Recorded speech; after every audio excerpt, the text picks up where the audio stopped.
know exactly what is out there.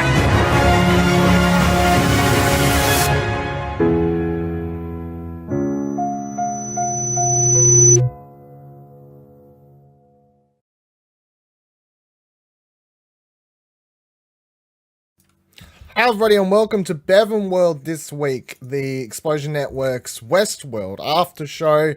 We're down to the semi-penultimate episode, the one before the last one, Nick. Yes, correct. I don't know the correct term. Penultimate. That is the one. So this week's episode, Vanishing Point, directed by Stephen Williams, written by Robert Patino. Shout out to people who have names I can pronounce. That's always a great start to any episode, I feel, when I can actually pronounce the people's names. Thank you. The synopsis for this episode, or the quote, I guess, really, is what they put as synopsis, was, "Try to kill it all away, but I remember everything." Which, who says that? I actually can't remember. Maybe the wife? Try to kill it all away, but I remember everything. I thought she said something like "try and hide it all," or Yeah, I don't. something like that. I don't particularly remember. Do you know Rockamummy? That's our one call out is like whenever Rockamummy's in the chat when we're recording live. Of course, we are recording live on twitch.tv/Explosion Network. As always, if you're watching this later on YouTube or just listening to the audio platforms, however you choose to digest BevanWorld. But if you wish to join us live and chat along and throw things in the comments section, you have one more week to do it. Twitch.tv/Explosion Network. Follow us on @ExplosionPod to check out the time when we'll be recording the final episode of BevanWorld. Well, I know, we'll do one more. The semi-final episode of BevanWorld next week. But let's talk about this week's episode first. So, overall, Nick, Vanishing Point. What are your overall opinions on this week's episode? Jaw-dropping. Like legit jaw-dropping? Do you feel like you had a... Like that. Yeah. That just happened. Let's to jump ahead a bit. What was it? Him shooting her moment? No. What was your jaw Yes. drop? Yeah? Two moments. Mm-hmm. Teddy and Emily, the daughter. Teddy didn't shock me as much because I suppose it's because we already knew he dies at some point. I guess like we'd already seen him in the river, the ocean, whatever that is. The thing is, in that scene, you don't see the gunshot to the head, so it's possible to think that maybe he's not dead after all. Yeah. Well, yeah. There's two options, and we'll get to that as we approach the end. But there's two options on that. But yeah, I mean that was shocking. It wasn't jaw dropping to me. The moment when he shot Emily, though, that was a legit, like, just tense. Like, there's no one else watching it with me, but it's kind of like everyone just shut the fuck up. Like, if anyone else was in the room, it's just like, no, I picture just if anyone made a whimper, I would have been like, just don't talk to me right now. I can't handle what's happening in this show. That was very Game of Thronesy, I suppose, is the term people like to throw around, I guess. For as much as it was jaw dropping, I still had some issues with it. Which we'll get to when we get to those. All right, so as usual with BevanWorld, we will be running through the show part by part, bit by bit, and discussing everything as it happens. The episode, giving you our thoughts, theories, speculations on everything as we go along. Just before that, though, how would you rank this one? Where's it up there so far this season? Initial gut reaction, I think, is the best one. I think, or the second best. Yeah. I honestly feel like I still prefer last week's. On like a sole episode, like just base it on a episode scale. This one had a lot more going, like actual within the Westworld, obviously, like storyline going for it is the thing. But last week's was just such a well written kind of standalone piece, and so acted well. Although some really good acting in this episode as well. All right, so let's jump into the episode. So we start in the past. We open on a flashback. Man in Black is giving this quote that we've heard kind of before, and similar variations about this darkness inside him. I saw it creeping up upon me, blah, blah, blah, blah. We see shots of him running upstairs, see shot of the wife's arm in the bath. That kind of, like these shots that we've kind of seen before. And interesting to note is the bath that we see the wife in this episode is a different bath than the memories that flashback earlier. Is it? Yep. It looked exactly the same to me. From nothing stood out. What's the big difference?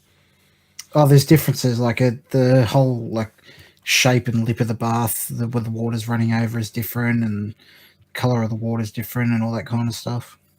Do you reckon that's to add to the? Is he a real theory or just? I think it's just a cameraman in the scene era. Yeah, well, that's something. Westworld, the only show that gets patched. It's funny they keep pointing out that because they patch it in between the initial air date and when it goes up on the online or the rerun or whatever it is, which means when the Blu-ray comes out or when it goes on streaming or wherever, how people watch it in a month or more from now, people are just watching this patched version of the show, whereas we've been watching it raw and live on TV. So we get this party where Amanda Black is talking to some rich upper class guy. His name was Jack. I wrote it down in case it turned out to be important.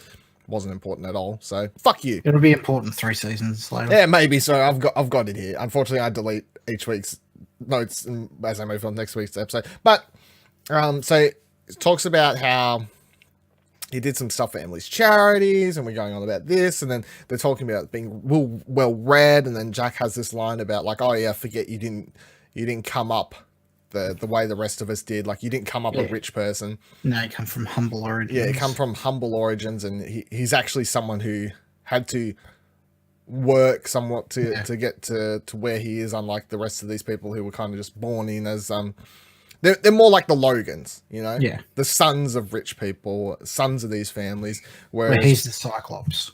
Yeah, well, I mean, he married into it, but he also got to a point, he got to that point where he entered the park originally with Logan because he worked his way up to that position, I suppose. He wasn't just there because he was marrying into the family or dating Juliet. Name. Juliet, thank you. Yeah, wasn't dating Juliet. So, and then we see this hostess comes in. This kind of sets up his obsession with the park. Well, we already know he has an obsession with the park, but it shows his delusions and stuff like that because he sees a hostess walking in, thinks we see it as Dolores because he's seeing it as Dolores, but then it flickers, and of course it's just a blonde girl or what, it's someone he's seeing as her. And then Juliet walks up to him, has a lot of snarky ass remarks about this is all for you, it's great, look at all, everyone loves you, fucking blah blah blah. It was all oh god, yeah, okay, she's a bit off the deep end, which as we get further into the episode we learn, bit of an alcoholic. She's been drinking a little bit, just a little bit. She was on Viva La Dill's episode 100 blog. Yeah. Then we go back to the present, and Emily is waking up her father with a tankard. I don't know. It was a very big thing. It was like a big bottle of something. Yeah, a big bottle of water or something, I guess. Because in this show, in case you don't know, Nick, water is the elixir of life, and if you give it to someone near death, that's one point that annoys me. That it's just it will heal you. So Emily says that she brought him to she brought them to a rally point, is what she calls it, or he calls it. And we see in the back there's this big red box, presumably containing a bunch of medical supplies, whatever she's giving him to drink, Gatorade, I guess, maybe. All sorts of things. So it's these rally points must be areas set up within the park in case something happens and someone needs medical attention. Because then he's like, "Did you let off a flare?" And she's like, "Yeah, I let it off 10 minutes ago." Yeah. So the flares. You're looking around I thought he was expecting hosts to rock up and start causing shit. Well, that's what I thought. I thought his reaction was going to be, "No, don't do that," because it'll attract attention we don't want. But we're actually in a world where So there's the initial uprising at the end of last season and the start of this one where it's like, all these hosts running around rampant, killing everyone, blah, blah, blah. I feel like we've got to the point now where most of the humans are in the park and have cleaned up the people that were running around just doing that. And then you've got Dolores and the Ghost Nation people or whatever who aren't just running around doing nonsense. Like, they're all missions. They're not the psychos running around just trying to kill all the humans. Like, what's his face from GTA, Trevor, that actor, his Stephen people. Ogg. Stephen Ogg, yeah. You don't have the Stephen Oggs running around just doing nonsense. So I suppose that's not why, but if you let off a flare during that first couple hours, it would have just been a death wish, I think. You would have just had all this big run. How long do we think has been since the initial uprising? I think it's been a couple days, tops. I mean, we don't have an official timeline, and I mean, it's so funny because I live in a world where I picked up the Han Solo or the Solo compendium, like visual dictionary book. Yesterday. Every time a Star Wars movie comes out, you can get these visual dictionary books. They'll have timelines. Like if you want little nitty-gritty details about something, they'll help you out. Westworld kind of needs a visual dictionary at this stage because we still don't know the timeline for the first fucking seasons. Like, we talked about this in another episode. It's like, how long did the stuff that's happened in the present quote unquote timeline in the first season? How many days did that actually take place? And to me, it has to be the same kind of answer, like a couple days, I guess. It can't be that long. And I suppose your initial reaction to that is, yeah, but it was a whole season. Like, sure, it'd be really long. But then you forget, of course, half of the show was flashbacks and like flashbacks from the flashbacks and all this other stuff. Like how much of the actual timeline was concurrently running. And it was probably only a couple days. Yeah. And I feel like this would have to only be a couple of days as well. Because the thing is, I think those crazy ones would still be out there because in the 2 weeks later timeline, they're still rounding them up. They're still rounding them up, it's true. Yeah. I mean, it's also a very big park. Even here, he goes on about the size of the park and when he's asking her later how he found her because how big the park is. So they like to put in the script, just so you know. It's a big place. It is a very big place. You can't get anywhere fast. It's a big place. It's big as the size of exactly Australia, actually. Ooh. Yeah, maybe. Dun, dun, dun. Did you see, I was on Reddit last night, which because you kind of got to have a look, got to have a look. Once again, people back with the moon theories. Oh, really? Yeah. Someone pointed out. I still haven't seen a moon theory yet. Someone was like, there's a line where someone says it takes 28 days. Like, the maximum amount of time you're allowed in the park is 28 days. Yeah. And, like, they were putting it out, and then they said there's a line about how you've got to decongest or whatever. Decompress as you leave the park, which everyone brushed off as a, like, get back into the reality of the real world, like kind of get out of character. But then they're like, what if they actually mean decompress? Because it's like, and then they were like, it's 28 days. That's how long it takes for the moon to rotate, or something. People were putting all these things together, and I'm reading it and going, you know what? You got me back on board the moon theory. How do they explain the gravity though? I mean, they could just technological. It's a dome. We already know they're in some sort of dome type thing to control the weather, right? Surely. Do we though? But they're controlling the weather. Yeah, I don't. We know that. Oh, I need the answer to that. I can't reconcile it. We know they're controlling the weather. Whether it's a dome, Hunger Games thing, I don't know. But if you're controlling the weather, you have to have some sort of dome thing. Surely you can't just be making up. I don't know. Well, yeah, Ed Harris is actually the director. Well, I'll take it. That could be a good thing. So then Emily goes on about this thing, blah, blah, blah, blah. They start talking about how, what the fuck is her name? I keep forgetting. Juliet. Thank you. Juliet was drunk all the time. I want to bring something up here. He asks him where his gun is, and she pulls it out from behind her back and shows him and puts it back. That'll be important later. So make note. Okay, take note. Everyone take note. If you're listening, watching, take note. She does do that. And then she tells this story about her mum. The emphasis is about how drunk she was, and she tells this story about getting a ballerina present and how her mum gave it to her, and then she spat it because she was like, I haven't danced in years, mum. Like, you have no idea the type of person I am because you're drunk all the time.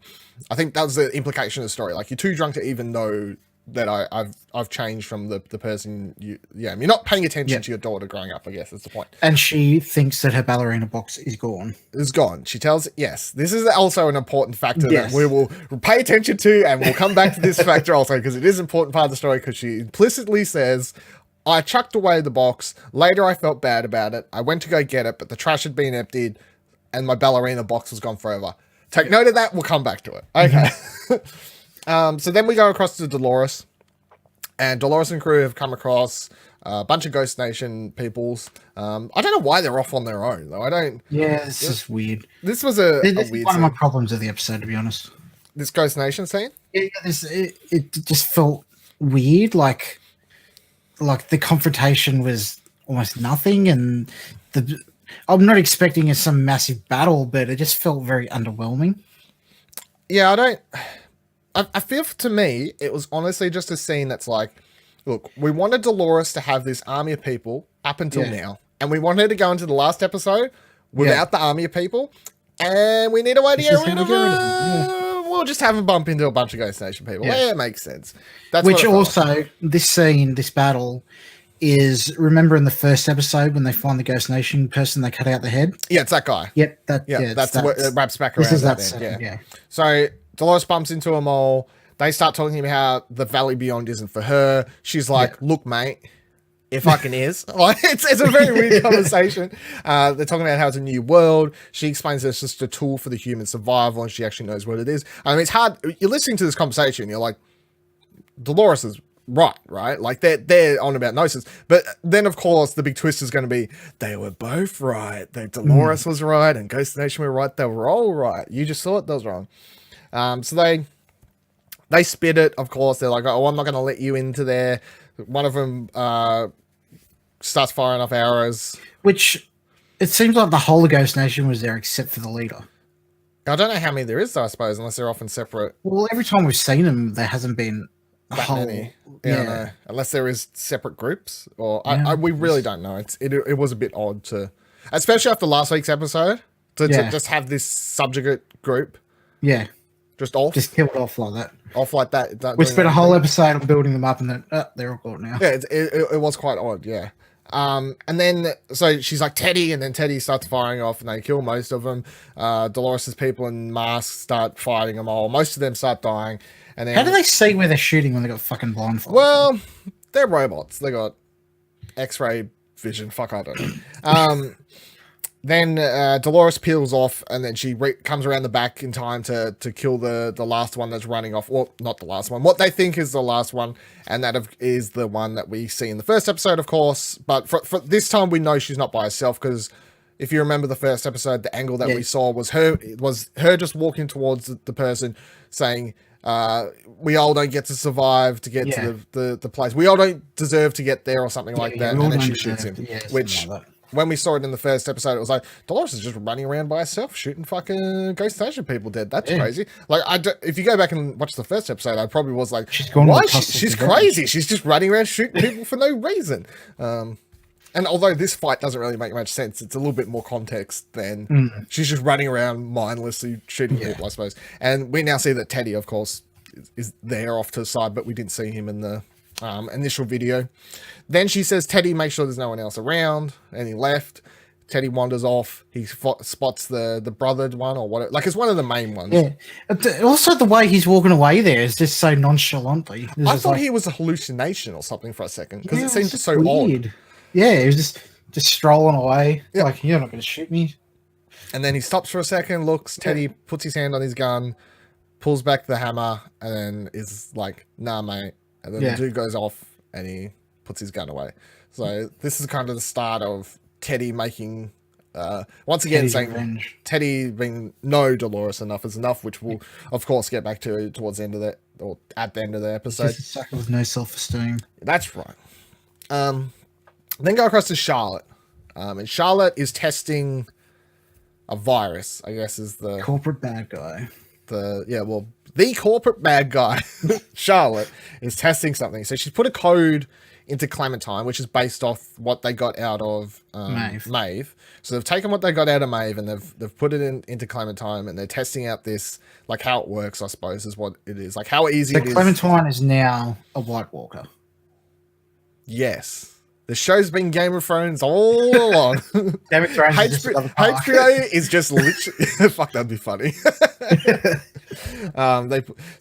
Clementine's got this code. They wake her up. She's sitting on the chair. She walks up to this glass room they're in the two separating rooms, puts her hand on the glass. A bunch of dead, quote unquote, dead hosts that are in the other room all suddenly awaken, and they fight each other, and then they kill each other, and then they're down, and that proves that it works, I guess. How this plays into the final episode, I'm not sure. Also, it's important to note that Bernard can't be controlled that way either, because he's... Oh, that's true. He was in the directly within range, yeah. So maybe it doesn't work on anyone that's awakened, possibly the point. What they deem as awakened, officially awakened, I suppose. But yeah, I felt like this was one of the weird placed scenes in the episode, solely because I'm like, I don't know how this all works. I understand the purpose of it. It was just weird. Yeah. It was really eerie too. I found it eerie. Did you? Yeah. I don't think it was that eerie. I especially compared to Ford last week, cutting open people's scalps and everything. I'm like, okay. But yeah, I'm just wondering unless this has to play a big part next week, or else I'm just like, what was this for? Yeah, the whole power thing. Yeah. Did they read? Also, they showed you how it would happen on the screen. Like, she's red and everyone else starts turning red. Like, they could have shown that once, and then, like, back when Maeve had it, and then just not done the whole whispery thing. Yeah. That whole whispery thing just seems so supernatural and out of place. Supernatural show. Wait until next week when it's full on sci-fi supernatural. When the Dean brothers show up. Yeah. Please no, I fucking don't like that show. And then we go to Ford is telling Bernard that Bernard's like, oh, I've got to get out of here, got to get to Elsie. She's been waiting for me for what seems like 12 hours at this point. But Ford is like, no, we've got one more thing to do before we can leave. Come do this. Then we cut back to Emily and Man in Black. Emily is somehow magically healing him. I don't know. But the thing is, she never did those magic fucking laser healing things, because you see her put a fucking bandage on his arm and it bleeds through it. Yeah. She's bandaging him up. I don't know. He got shot way too many times. The explanation of, well, there was a medical kit there. He got given Gatorade and some bandages. The fact that he got shot in the gut is well known that it's arguably it is the longest way to die, but it is also the most agonizing way to die. Yeah, just bleed out for hours and hours and hours. Well, I mean, I can pay all this if he does whatever he needs to do in the final episode or whatever, and just bleeds out eventually from these wounds. You know, like if they want to just be like, they were all wounds that just bled out, it was a slow death, I'll be like, okay, at least you've done it. But if they want to say he can go off and do something for the final episode, get into like a huge fight, survive for like another day. In the promo for the next episode, you see him riding on horseback with Dolores. Yeah, next to but Dolores. I mean, the question with that could of course be a flashback, or so, you know, we don't know if it's actually him is the problem, I guess. Especially when you're watching Westworld promo stuff, it's odd, or it's his mind and someone else. Let's get into that. So she says, Emily brings up the project. She's like, I want to talk about the project that Uncle Logan always talked about. Uncle Logan. It was a bit funny to hear. Well, it seemed like it was Logan had a bigger part in this than we previously thought, I think, is the biggest takeaway from this. Because previously we thought that William stepped in and then just Logan got like pushed out. Yes. But this seems like maybe Logan was kind of overseeing the project for a period of time. Like possibly, Delos might have put Logan in charge of it. Maybe. Well, I guess the other thing I can think of is that he knew about it and he just like fucking blabbermouth talking to everyone about it or whatever. As a druggie or whatever I think we'll find out more next week, I suppose, is the thing. And Emily calls it the quest for immortality, which of course it is, the quest for immortality. And Man in Black asks, what's your angle on it? Like she's a like a dealer at the fucking, like doing a deal at the bar in the middle of the night, some mobsters or something. And she's just says, I want in on the whole situation. And then we get a flashback to back at the party or whatever it is, this big shindig that's happening. And back at the party, Man in Black's talking to Emily about, which we don't know what the party's for, do we? No, it's for him. It's a celebration of some sort. Like we can gather that much. It's what he's celebrating. I don't know.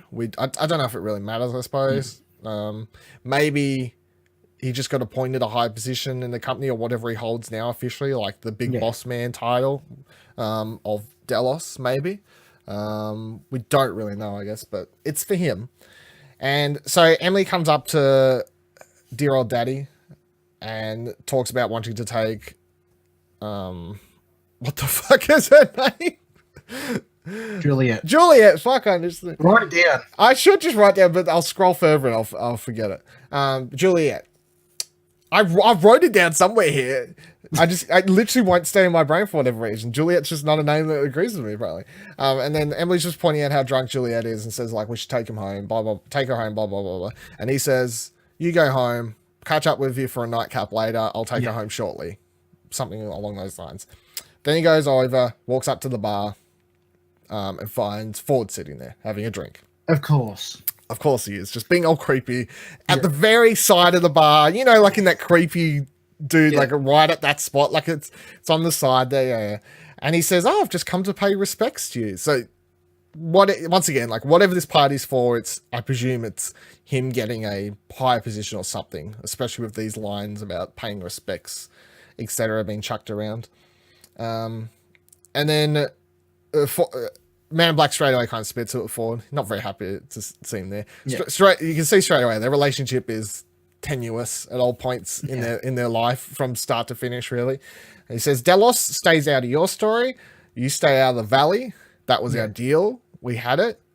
And then Ford says, I'm not the one who broke the deal. Yous did. Which Man in Black's reaction is very much like, I don't know what you're talking about. So I'm going to presume Logan or someone. Reaction was, we don't know what you're talking about. Yeah, well, also, we don't know what you're talking about. But I suppose my initial thoughts is straight away Logan. If Logan's got some position in this facility, what I think it is that, like, the Valley, Ford just assumed that they were doing the whole Delos thing, but the stories and that he didn't realize that they were scanning them and copying them and all that, possibly. Which kind of interferes, I guess, with his, in a way. Does it interfere with his stories, though, really? I mean, it doesn't. Well, he's the kind of person that would take that as a slight against him, I guess. So then Ford throws him a key card, which looks like, I suppose, a bank card to us at this point in time. Really? Don't really know. I didn't know what... We know what it is now. It's his personality card. But at the time, I was like, profile. American Express? Like, what are we chucking around? This opens the red door. Yeah. I was like, okay. And then Juliet's in the background, starts falling over, causing a ruckus. Yeah. Man in Black's like, time to take the missus home. She's been a bit of a fucking mess. Better take her home. And then as he leaves, says once again, of course, Man in Black says something to Ford along the lines of, no more games. Like, I've had it up to here of your fucking games, Ford. And as he walks off, this is the one line that didn't work in the whole show for me. It was the one line that just seemed the most TV show-ish. Like, it didn't... Like, I know Ford's a character who gets all these monologues, and it works because it's Anthony Hopkins and he delivers monologues like fucking no one else. But this was just an off-the-cuff remark that just seemed so... It was the most TV show-ish, where he says, no, William... How about one final game? You know, it was just as the camera kind of panned in on him after all this sort of thing. I was There's something that kind of ties into that. Hey? There's a theory that kind of ties into that, which I'll get to at the end. You'll get to it then? Fair enough. Yeah. So then we get back to Bernard, and Bernard is wandering the upper levels and finds Maeve, who, of course, has just been sitting there for however fucking long in this torturous life of her body kind of in pieces at this point. She's with the Boltons. She's a flayed man. Yes. Game of Thrones, of course, again. Bernard can't get into the room. He tries to put his fingerprint onto the system, but he's not allowed in. I suppose. I mean, he's someone who would have the highest authority, but unless Charlotte's changed it to like her. Yeah, and I think she's like emergency lockdown, something only like that. Me access kind of thing. Me plus this other dude who I let in, the doctor do it. I guess would be the only Creepy people. Very fucking creepy doctor. After a couple episodes of watching him now, I'm like, I don't like him at all. But Ford says it's close enough, and she's going to search his mind for what I want to tell her anyway. Yeah. So they stand there for a couple of seconds. I don't know how. Like, at no point was Ford like, she's done, she's good, because eventually Bernard's like, oh, I guess I'll move now. I guess 30 seconds is long enough for her to read my mind. Bye, Maeve. Have a wonderful time. Yeah. It was good to see you later. See you later. And Bernard goes down to the underground bunker area, whatever you want to call it. Else he's just hiding behind a crate. Else he's just hiding behind a crate for 12 hours or whatever. She's been down here while Dolores has left and whatever else has been going on. I don't know. Like, how big is this? I don't know. And then Bernard clues her into what's been happening. Well, not fully, but like says about how they're copying people's data and it's being stored in a facility. That's where the hosts are trying at the forge. Yes. That's where the hosts are trying to get to. We can't let them get there, etc., etc. Elsie literally just says, "You've got to be fucking kidding me," which I thought was a very good line, kind of, which you would in real life. You'd just be like, "This sounds like utter nonsense." Yeah, you're insane. They're copying our data. That's insanity. Yeah. And then we get back to the Man in Black and Emily. Yep. And we get an answer to a question that we've been wondering about since the episode where Ford first showed back up, and we got confirmation of the copying of the guest data and how that was possible. Yeah. And we was talking about in that episode, like, do they have cameras set up? Is it like there's once again, my whole thing about a globe being over the park, like scanning them at all times? The answer kind of makes sense. I'm not fully on board. It doesn't make any sense at all. It makes sense if they're wearing it. Not everyone wears hats. That's my problem with it. No one in Raj World was wearing a fucking hat. No one in Shogun World was wearing a fucking hat. Well, maybe not scanning their data there, I guess, is the thing. So what we get here is that the way they're scanning your data is that it's in the hat. So there's something in the middle of the hat, and then Man in Black has a line about, looking straight down through you at all points in time. But the problem with this is scanning the brain functions and stuff, I'm pretty sure. Yeah, and it's very close. I suppose no one's wearing a hat where they're fucking hosts. Yeah. I mean, I just feel like the show's too good to make those kind of mistakes. Like, they think about stuff too much to just simply write it off like that. I can let the Raj World and all that other stuff pass if they're like, well, look, Westworld was the only park they were actually scanning people's data in. Like, if that's what they want to say, then I'm like, okay. But then they have to come back and be like, well, people weren't wearing hats all the time. You can kind of fix it by saying, look, when they're wearing the hats, we get the best data because it's really, really close. But the hats also have a radius of 100 meters or something. Like there are outs. I know I'm stretching for them because you kind of have to, and we've done this a couple times over the period of BevanWorld at this point. And sometimes they come back in and they give us legit answers, like about the weather thing, and they had a throwaway line about that, and they've had throwaway lines about other things to give answers to. But yeah, this thing is... I'd almost rather it was unexplained than what they gave us. Yeah, because it just makes you go, well, that doesn't work. That doesn't work all the time because go watch the first season again and all the episodes of the second season, and you'll see that. Well, I suppose the second season doesn't really work because you don't have many guests running around. Go watch the first season again, and you'll notice that guests aren't always wearing fucking hats. So it doesn't work. But if they want to go with something like that they have as some sort of radius, but the best data is just when they're actually wearing it. I would have even accepted they go something along the lines of, when you go, you get like a little chip injected into you so the management knows where you are at all times for your safety or something like that. And that would have made way more sense. Yeah. Would have been easy. And you would have been like, yes, like if you're entering the park and that had to be something you had to agree with to enter the park, people would just be like, you can't just be like, yeah, okay. Like, I don't really want a chip inserted in me, but it kind of makes sense given it's a giant... because it's a giant park and hard to monitor. For my safety, I will get this chip inserted in me in case I fall down a cliff or something, and I need a way for them to be able to find me. Realistically, you'd be like, I don't really want this, but I'll take it. And then realistically, with the data scanning, it would have made more sense. For them to be like, it's inside the seam of the hat. Like, that's... I'm not 100% on board with this either. So we get back to the Man in Black dealing with Juliet is the name of the person we're thinking of. You got it right. Thank you. So back in time, very drunk Juliet's running around inside their very luscious, fancy mansion home. Ooh. And she's asking what... she begins rambling about a bunch of things. She's then she's like, "What do you even do in the fucking park?" And like, it's about time for one of your trips, isn't it? Blah blah blah blah blah blah. And she's just going on about it. It's one of your yearly things, so we know that he does it at least once a year. At least once a year. So he's not there constantly like we once thought. For which.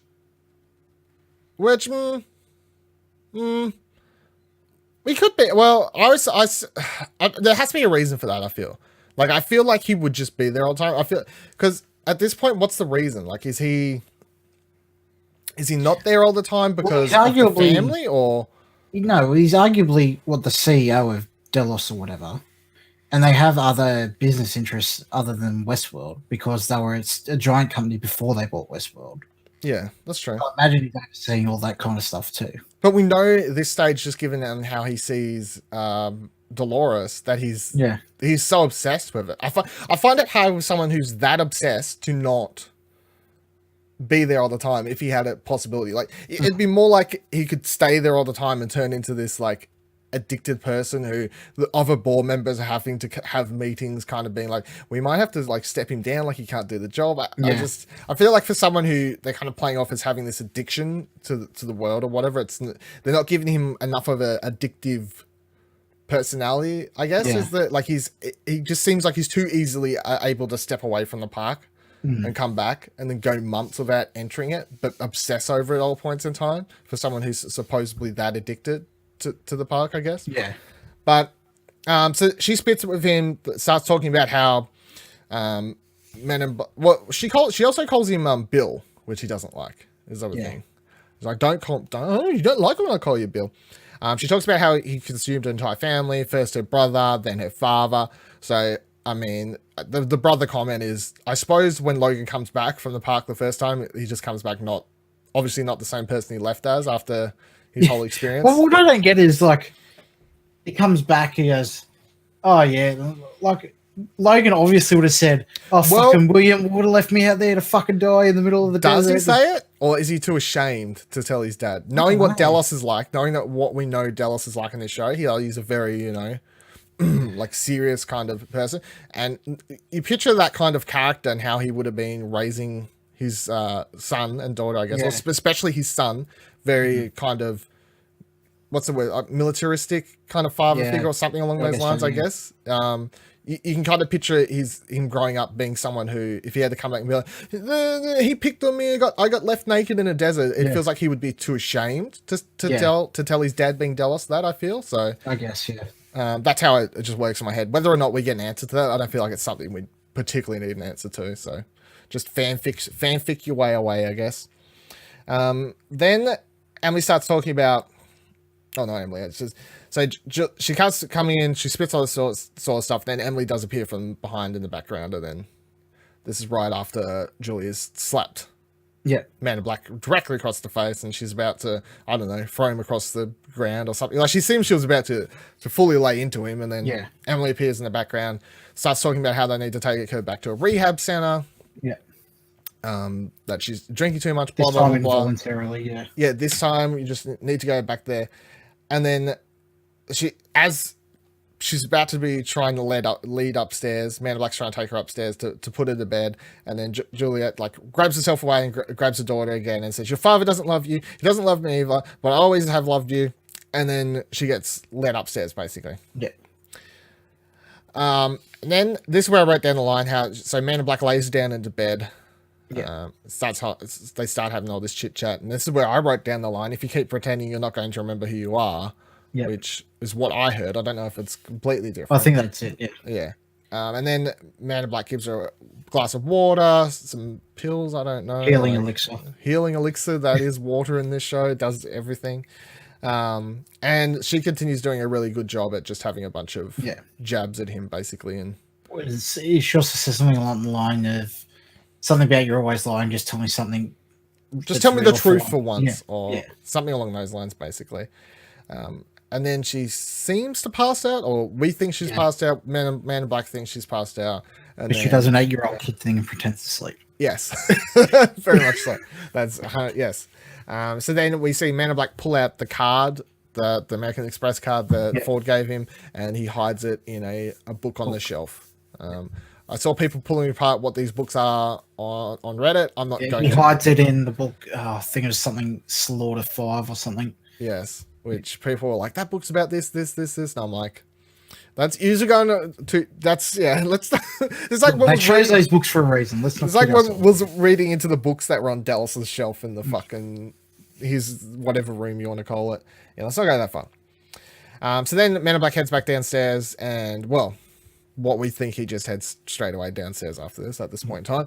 And he starts speaking to Emily, and she's on about involuntarily putting her back into rehab. They talk about it for a while. She's like, seems reluctant. Like, for all her bullshit in this episode saying, you know, your father doesn't love me, doesn't love you, blah, blah, blah, blah. He's not like, yeah, fuck it, just put her in the rehab. Like, Emily's very much the one, we need to put her in rehab. He's kind of like, oh, I don't really want They make you think that William is, like, actually cares for her. Yes. He does seem, as far as you're concerned as an audience member, from what you're seeing, that you're like, oh, he's like, Emily's the bad one, really. She's the one that's saying putting her in rehab and stuff. And then they see water start dripping from the roof, from the chandelier above them, and of course William runs upstairs. Same sort of shot that we've seen before. Yeah, Mark, where same shot we've seen a couple times before of him running up the stairs, and then we see the bathtub that we've seen a couple times before that's digitally altered to be a different bathtub, you tell me. And then she's laying in the tub. Wrist is laid out, as we initially thought she might have cut her wrist or something along those lines, were the initial theories. Because the water had red tinge to it. A tinge to it, yeah. And then, but then what really happened is she popped a whole bottle of some sort of pills. And that is what she did suicide by. So yeah, she's just laying there, and we don't really see anyone's reactions other than his shocked face. We don't get to see Emily's or anything like that. He doesn't look like, he looks shocked, but he doesn't look upset. He doesn't look upset. He just kind of seems like, oh, didn't expect that to happen. That wasn't what I foresaw happening. Because I suppose he's used to everything kind of going the way he expects it to a point. Back into the present. We get to the scene, which is that Man in Black stands up against the tree as he's been talking to Emily back and forth. I suppose as we're having these flashbacks, it's them talking. I suppose is the situation that we're supposed to have. And then he stands up and he starts going on about how Emily's Ford. And once again, here we are. Oh, Ford, good job, Ford. Like, yeah, haha, Ford. I got to get back onto my mission. Like, you fucking, which he's done so many times. He did it. He, of course, did it the first time we saw her. He'd done it with like he just assumes everyone's Ford in this. He's at the stage where everyone is a guest, a host to him. Like, everyone's fake. He's completely lost in this world, and he thinks Ford is just doing everything he can to Ford is omniscient. Yeah, which he's completely lost his fucking marbles at this stage. And then he starts yelling about how he's going to destroy this fucking place. He's like, I'm going to tear this whole place down. Tear it to the ground. Tear it to the ground. You can't stop me. I'm going to do whatever I need to do. And then, because up until this stage, even though their last interaction for Man in Black did the whole thing again, like, you're Ford, and then left her at the campsite. After this, after her coming to save him, all this sort of stuff, I'm like, he has to believe it's her now, right? Like, after we've gone through this whole episode, they've been talking back and forth about Juliet actually dying, like her whole situation, and like the way they've been talking intimately and open kind of about that whole story. I'm like, he actually believes it's her finally. But no, no, not at all. Then Emily stands up and says, well, you know what, I'm going to tell you the fucking truth for once. I'm actually your fucking daughter. I'm just pretending to give a shit about you. Is her big slap across the face moment. Her big what the fuck moment. And then she says, I'm going to bring everything that you've ever done to light. I'm going to bring you down. I'm going to put you in prison, basically, is what she's implying. Kind of like she's kind of telling the story. That's what she wants to do. She wants to take him back to the real world and lock him up for, lock up him for doing all the things he's done wrong. Then she says, in the very essence, you're just a liar. Everything you've done is lie. You've lied from day one through to now, and you still just continue to lie. And then we see a buggy turn up, or a Jeep buggy. I don't know what the fuck they are. Little June buggy in the sand. Have we had... Oh, is that happened now? I thought it happened later. No, this is all the same. You're the one that takes notes. Yeah. I mean, last time you did this, and I was like, have I gone like some weird note-taking thing where my brain just like skip section? But so Delos people turn up, and they get out, and they're like, "Oh, are you real?" Emily puts up her hands. It's like, I'm human. He's human too. And she's like, she's the fucking not. Like, kind of like a drunk guy just being like, no, fake. You're fake. Only you the fake. And then they go over, they scan him. Yeah. Oh shit, that's the boss. Yeah, they're like, holy shit, it's the boss. Like, did you know this is the boss? Like, and then it's like the fucking car park guard at Microsoft going, oh shit, that's Bill Gates. Yeah, pretty much. They scan him anyway, I suppose, just in case it was a fake one. Which is important to note here. They don't scan to see if they're a host. They scan to see if they have a restraining thing because they have something implanted in their neck, so if they leave the park, it explodes. So when Bernard gets scanned, he goes all green because he obviously can leave the park. Yeah, well, he has that we know. Yeah, I suppose so it's not scanning to see if they're a host. Is what the main thing is. Yeah, do you reckon there are machines that could easily scan if they're hosts anyway? Like, isn't there? I imagine so. Yeah, but it's important to note. Yeah, so they scan him, and then he says, after the dude's finished scanning him, "You underestimate me, Ford. I'm going to see this one through." Grabs the gun off the dude, shoots down the 4 people, like the guy next to him, and then the other 3. The guy next to him was last. Yeah, well, it's like the 3 dudes in front, shoots the guy next to him. They says, "Fuck you, Ford!"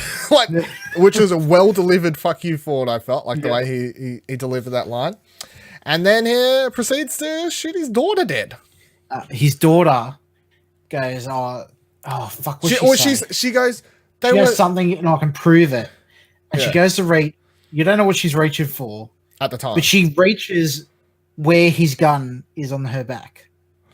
Oh, that's your big. Yes.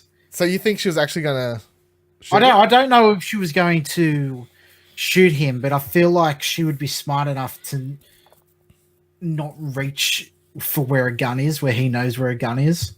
When do you think that's why she shot him then? It wasn't just because like he just 100% believes it. I think it was part of it. Like it contributed to it, but I don't think it was a sole factor. That makes sense.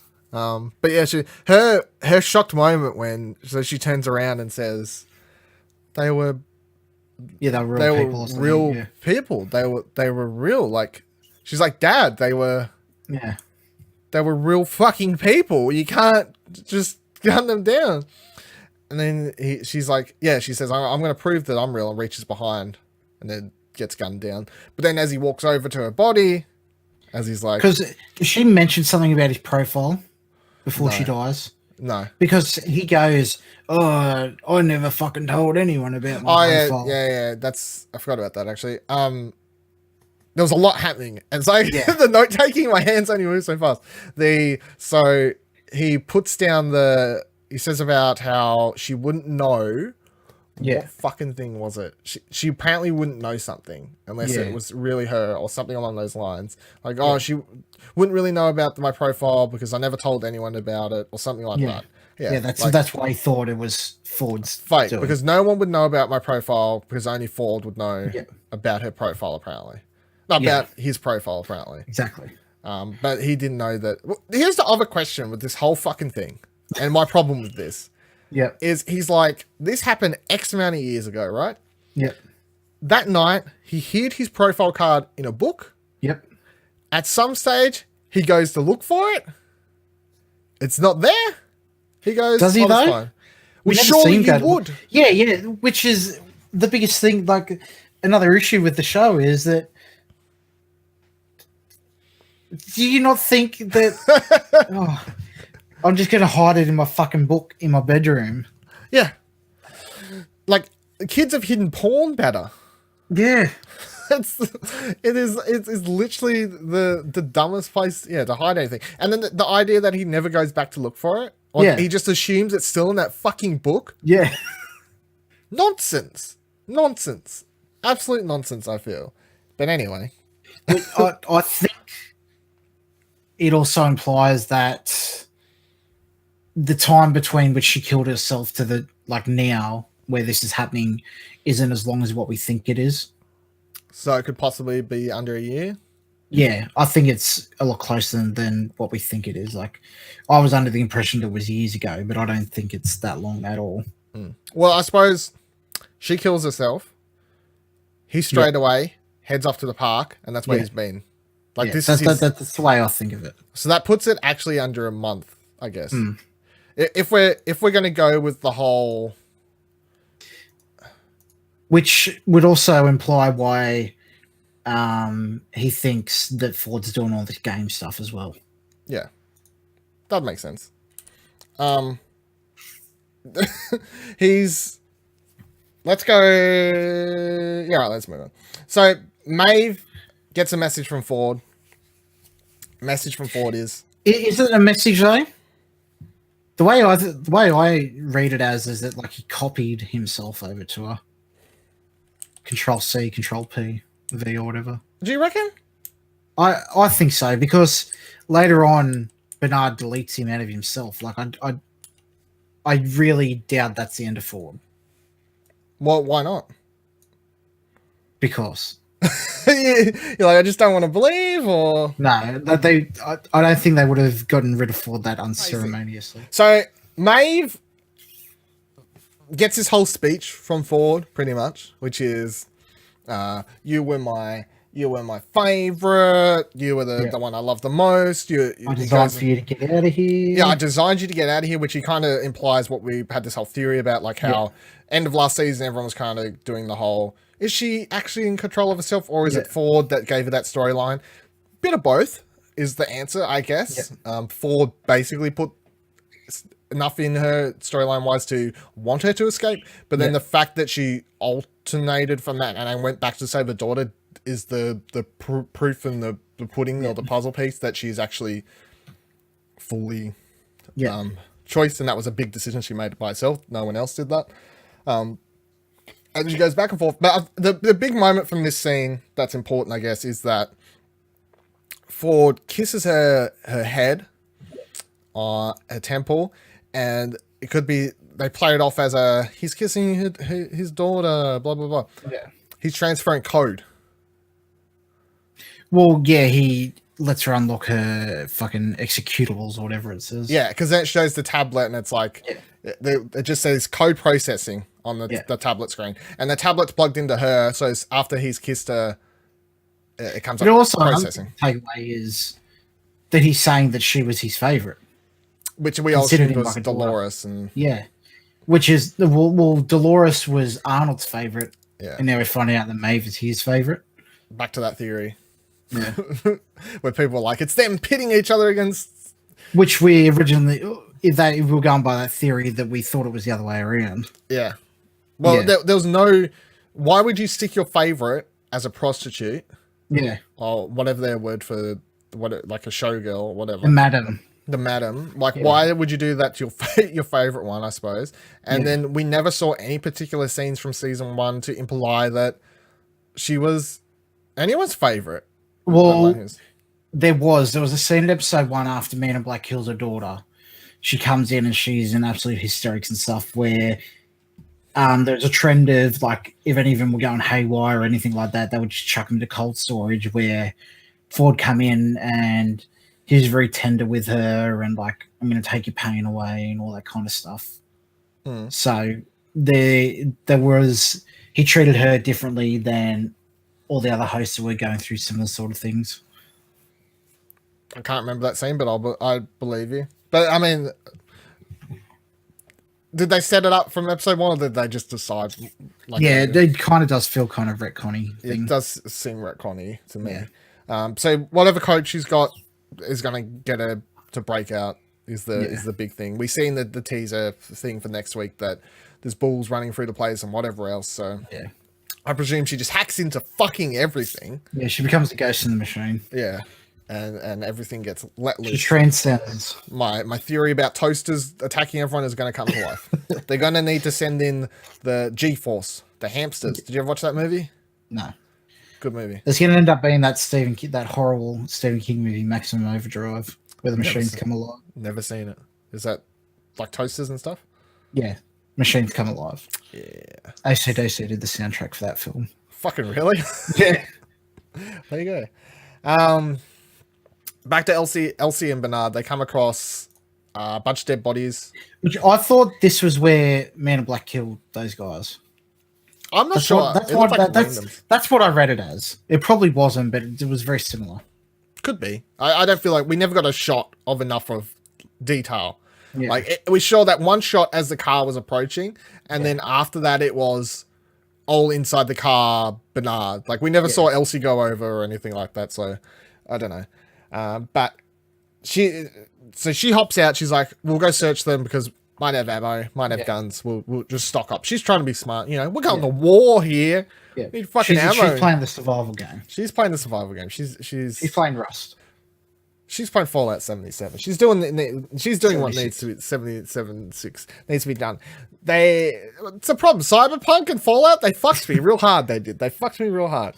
And then Ford comes into Bernard's mind and says she's going to betray you. The humans they always betray. She's always going to just do it. Like just get rid of her now. Blah blah blah. Like very much trying to turn. He goes on full schizophrenic. Yeah, very much so. So Bernard, which I find it odd that Elsie doesn't hear any of this. As he's like, literally, there's a point where he screams. He screams, "Get out of my head!" Man. Yeah, but apparently doesn't hear fucking anything. So Bernard begins spinning it. He goes on. He says, "For telling humans will always choose each other over things they don't understand." Yeah, which some truth to that. Bernard begs Ford to leave him alone. He says, "This isn't about you. We have the entire origins of a species to consider." Yeah. Which is funny. I think it's important to note that Ford considers them a species, I guess. Bernard then spits it, chucks his gun away, yelling at Ford to get out of his fucking head, like really fucking loud. Yeah. Then goes back into the car, plugs himself into the tablet, tries his hand to the steering wheel. To the steering wheel, yes. Which is, I don't understand. I don't understand what that was doing, but it was for effect. It helped out somewhat, I'm sure. He keeps trying to delete the code, but it's not working. Ford's in the back of the car, kind of just being like, you know, like, we don't do this. I always told you, Bernard, you were the one. It's up to you. You can do it. You can save them. Like, he's very calm about the whole situation. Then we eventually see the files get deleted. It comes up on the screen, you know, whatever code deleted or something along those lines. And Ford does delete from the back of the car, and Bernard with a good old fuck you, Ford. There's lots of fuck yous. He goes, we're gonna do this, we can do it my way. Yes. Yeah. Whatever that means. We'll find out, I guess. And then Elsie comes back, gets scared because of course there's a madman cutting himself open with a cable tie wrapped around himself and the steering wheel in the car, which is a bit odd. And then Bernard basically just says that he's going to have to leave her there for her safety.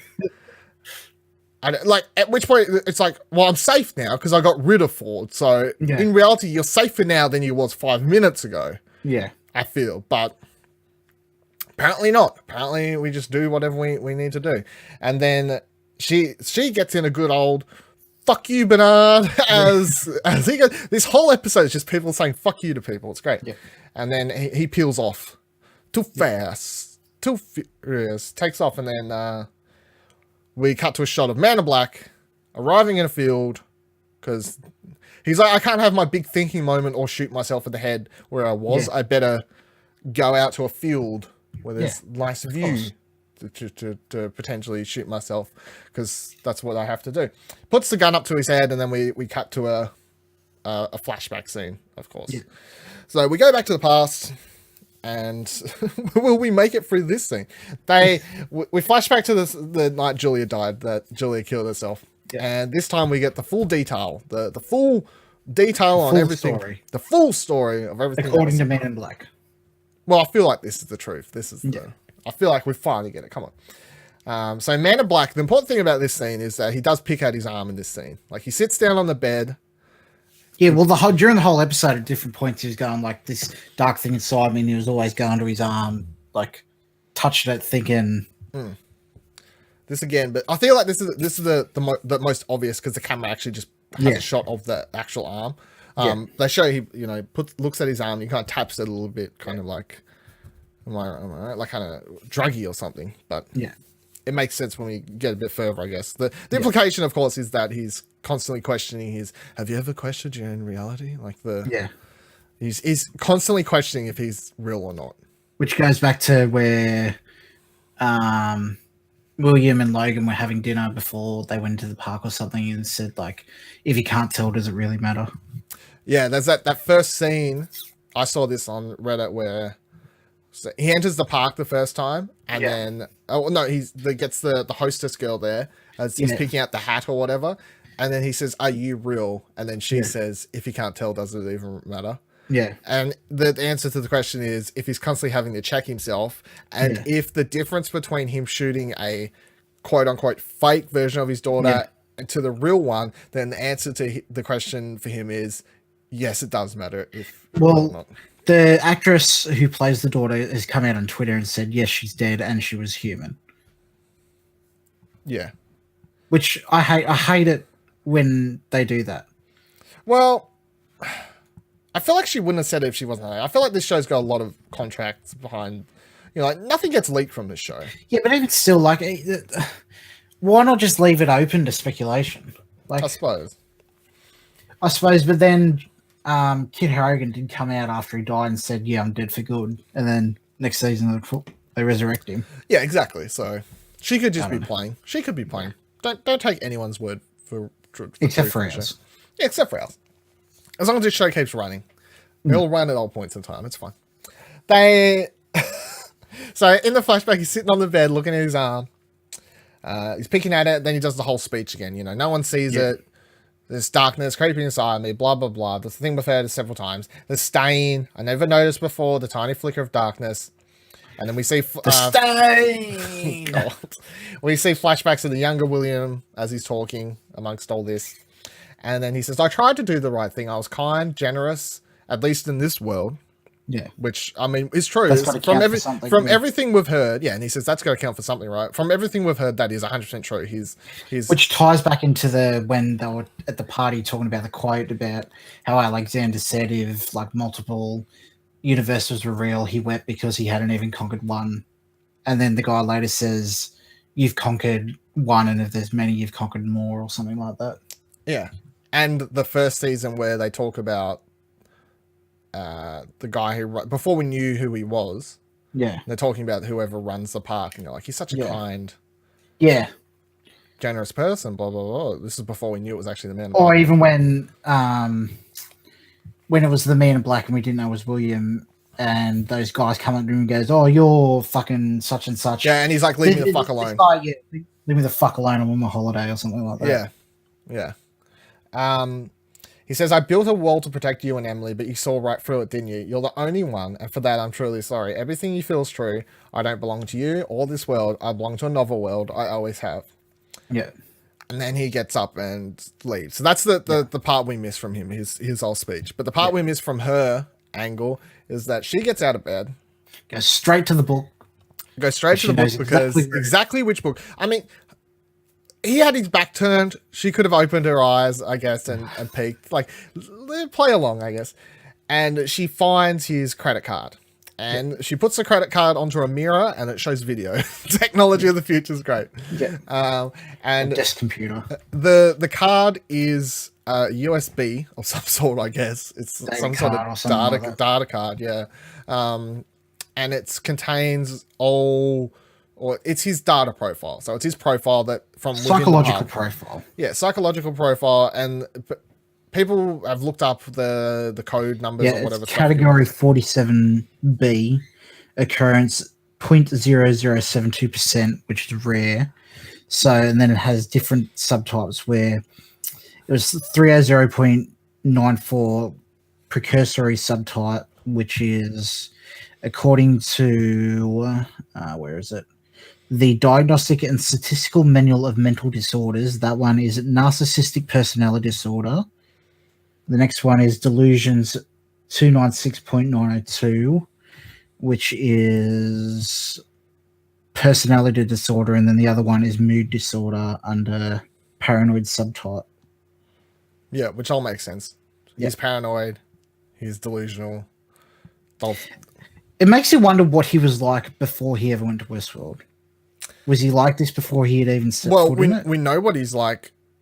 Kind of like we see him evolve through that first season. Yeah. He's very young, naive. He's a nice guy. He wants to look out. He wants to help Dolores. He wants to help all these people. He doesn't like the violence. He doesn't like all this, the random sex, like Logan's trying to have, like he doesn't, he's not into any of that stuff. He's a very different character, which is why no one put together the twist of the first season. Like no one saw it coming. William was a way different character to Man in Black. That's why when you talk about him in name, it's like there's William, there's Man in Black. There's a very distinct difference between all of these characters.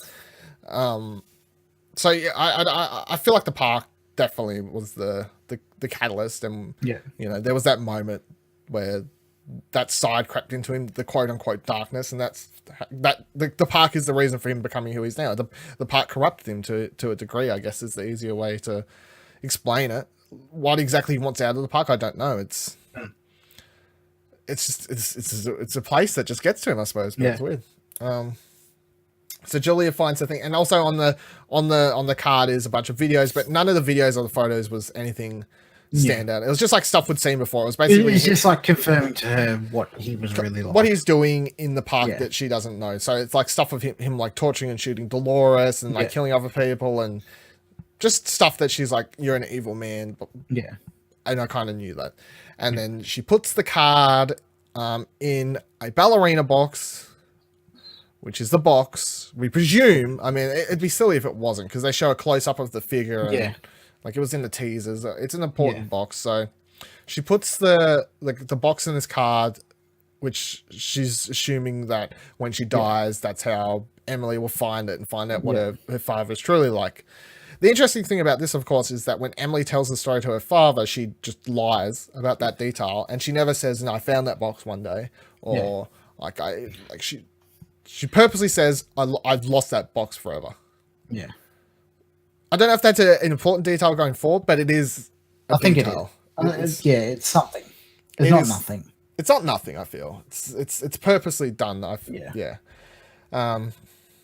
And then the rest is history, pretty much after that. So she goes to the bath. We cut back to what we know to actually be true from then on. Back in the present, Man in Black throws his gun away.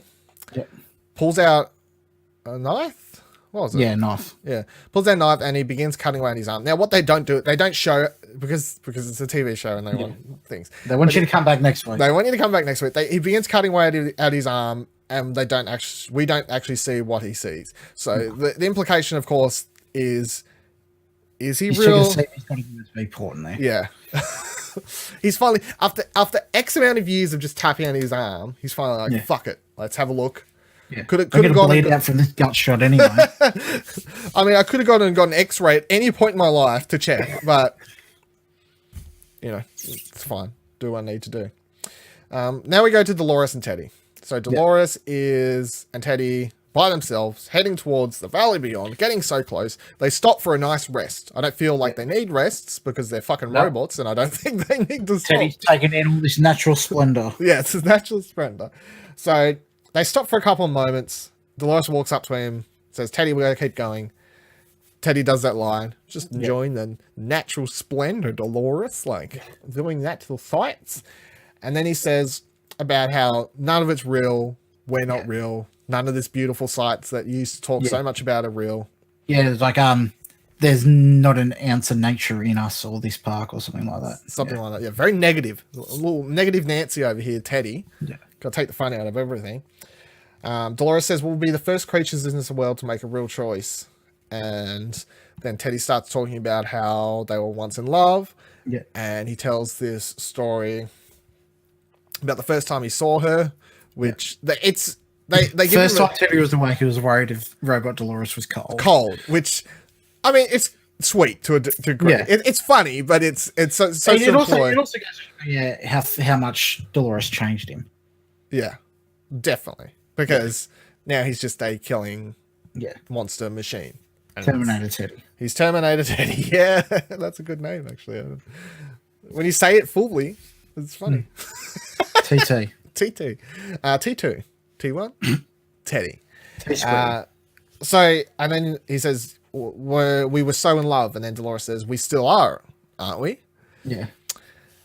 And Teddy says, yes, Dolores, no matter what happens, blah, blah, blah, I'd still love you, etc., etc. You're my cornerstone. I remember everything. Pulls the gun to his head. Blam. No, he pulls out a gun and she goes, something about you're not going to hurt me. He goes, no, you're right. I can't hurt you no matter what I do. And I'll protect you to the day I die. Yeah. Spoilers, I'm going to die now. Yeah, spoilers, I'm going to die now. Shoots himself, and then Dolores shows the first real emotion she's ever shown all season. Pretty much. I feel like Evan Rachel Wood gives a really good performance in this moment. I feel like her reaction, because it's like a mix. It feels like a mix between a human proper like cry scream, but also like a machine glitching out kind of thing. Like and that's also due to the editing, of course. They kind of play with the sound and all that sort of stuff. But her slow like it doesn't happen fast. It's like eventual, like kind of get down to that point as she processes, I guess. But yeah, I mean, she shows that for everything she'd done to Teddy, and this isn't siding with her because, of course, everything she'd done to Teddy is wrong. But everything that she'd done to Teddy, she does in that final moment at least show that she did care for him, love him to a degree. The moral of the show is don't alter your significant other's code. Yeah. Because they will... A very valuable life lesson. Yeah. It's a life lesson we all needed to know about. So with ending the episode, because that's where it ends, so blow the blinds out. Blow the blinds out. Blow his brains out. Where do we think we're going to be next week? So next week is, of course, the season finale. They showed a fairly lengthy teaser trailer for next week. It was a lot longer than... It showed you lots of stuff, but it didn't show you much. Yeah, that's the thing. Like, it's a very long one, but it's just lots of flickers of stuff all over the place. I'm pretty sure that next week's is a 90-minute episode, much like the season 1 finale was, a movie length thing, which is good. I'm excited. Well, the opener was longer than an hour too. Yeah, it was. I like it when these these premium shows do the whole big opener, big finish, 40, 50...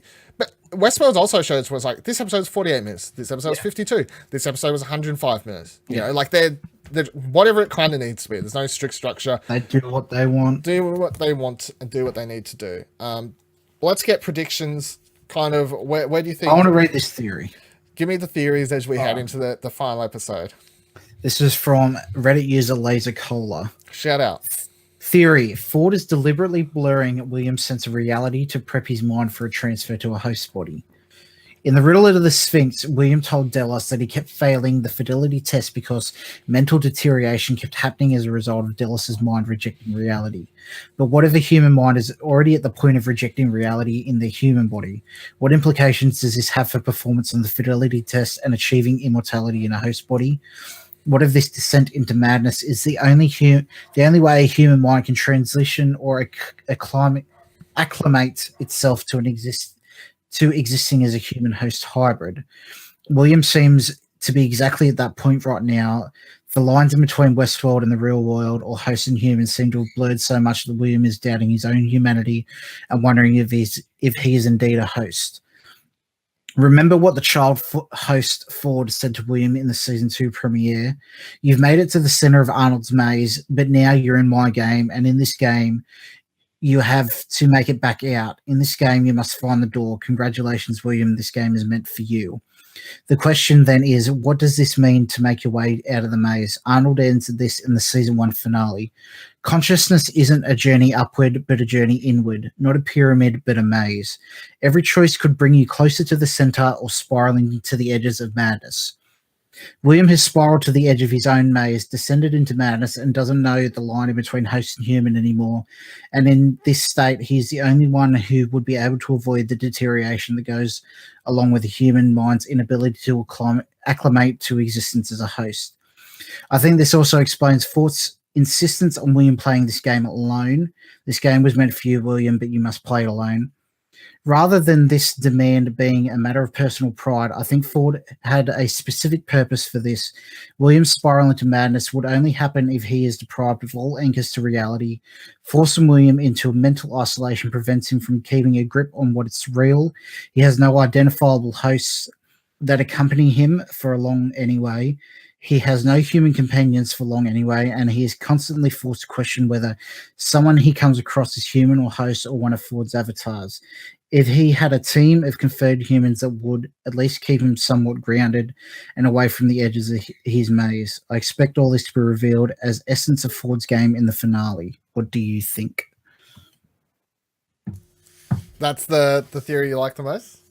I'm sold on it. You're sold on that one? Like, it's not just one that you think's cool, it's the one you... No, I'm sold. It seems very convincing.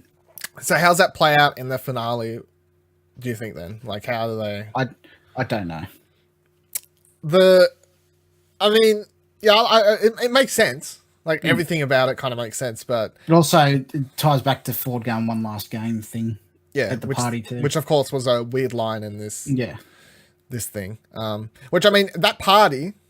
if we're going with the whole, this 2 seasons of the show has taken place over possibly a week or not many days if you put the 2 seasons together, and then we're going to say that he's gone straight from when Juliet killed herself to the park, and if we're going with the theory that you're only allowed to stay in the park for 28 days or something like that before they more or less kick you out, then we're going to say the moon sucks you into space. Yeah, yes. If we're going with that, well, that is a line they said. Like, your maximum amount of time in the park is 28 days. I doubt the rules would be different for him because it might be a health. It's probably a health. I think it's specifically a thing to keep a grip on. Like, if I feel like it's like if there's a government health organization, they've put a ruling like you can only stay in Westworld for 28 days as a psychological reasoning, and the rule wouldn't be different for him just because he's the owner or anything like that. Yeah, so we're going under that rule means he's been in the park for under 28 days up until the point, and if we're going to say he went straight from there, then it means the party was possibly only a month before this moment.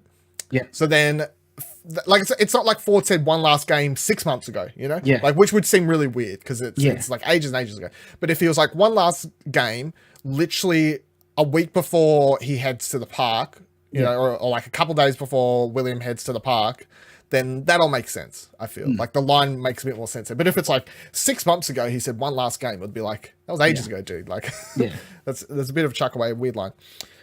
And I also think it might have something to do with the, I don't know, you broke the rules or something like that. The project and the storylines and all that kind of stuff.